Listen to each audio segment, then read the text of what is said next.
The Cosa Nostra Commission was having a meeting in 1985. This was the highest ranking meeting in the Mafia at the time.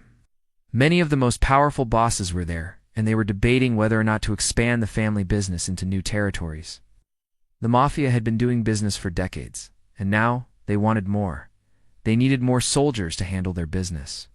And they needed more money. They had a lot of investments in Las Vegas, but they wanted to move into other areas. Like what? Well, how about Florida, right? It's kind of close to Cuba, so they could import some really fine Cuban cigars. Or maybe Pennsylvania, because, well, it's next to New York, and everybody knows that New York is one of the greatest cities in the world, except, of course, for Philly. At this meeting, there was a big discussion about which area would be best for them to expand to next. And the men talked and talked and talked. But ultimately, they couldn't agree on anything, so they decided to put it off until another day.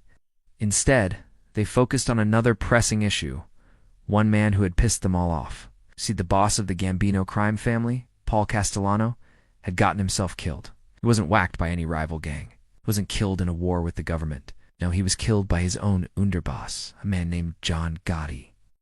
Gotti had taken Castellano out in front of a bunch of people, and then sat on his body until the cops arrived. It was like something out of a movie. Okay, a mobster being killed by his underboss in front of witnesses. It was unheard of.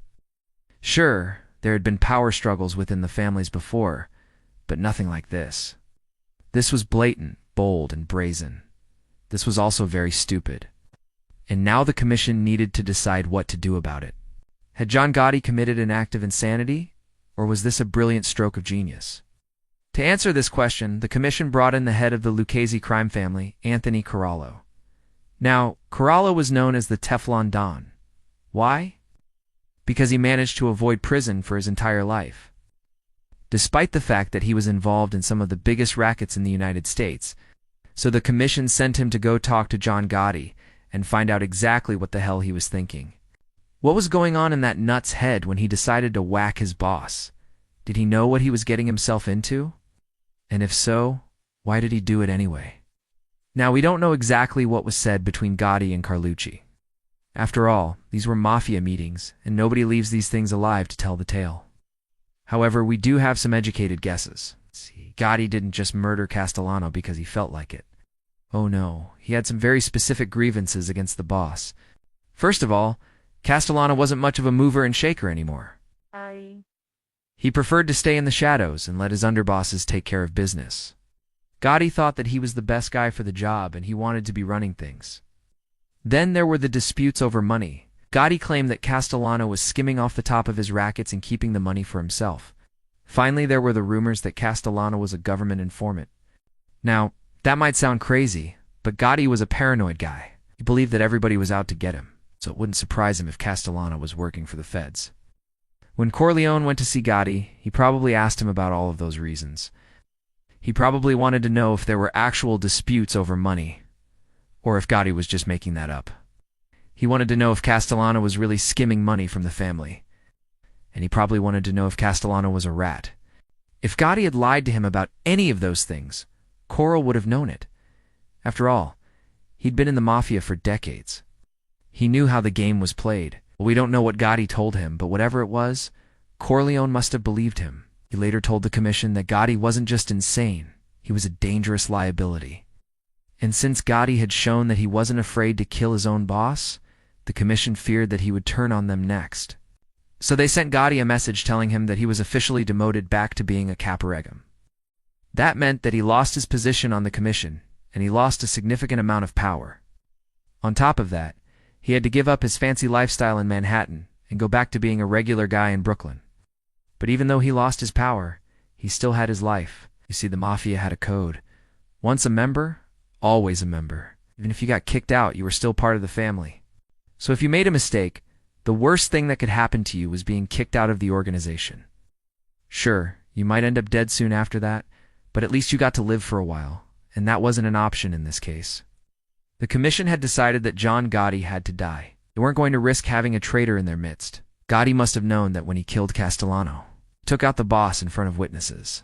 It was bound to happen. The only question was when. So where did he go to hide? Well, he didn't go far. In fact, he stayed right in his fancy Manhattan mansion. There he lived like a king for the next 2 months. He threw parties, he prostituted women, and he partied like there was no tomorrow. He was waiting for the inevitable, and when it came, it was brutal. In June of 1986, 3 guys showed up at his house. They didn't bother knocking on the door. They just kicked it down and stormed inside. One of them was a hitman named Thomas Belatti. The other 2 were bodyguards in case someone tried to interfere. Now, Gotti was expecting company that night. He'd gotten a phone call earlier saying that some important businessmen wanted to meet with him, so he was dressed in a suit ready to make some deals. When he saw the men with the guns, he knew that this wasn't a business meeting. This was a hit, so he tried to run. He tried to get away from them, but it was no use. They chased him down and shot him 6 times.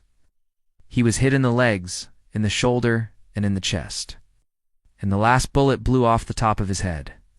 His body was thrown in the trunk of a car and driven out to a secret grave in the middle of nowhere. The hitman waited around for a while, making sure that nobody found the body. Then they went home and waited for the inevitable.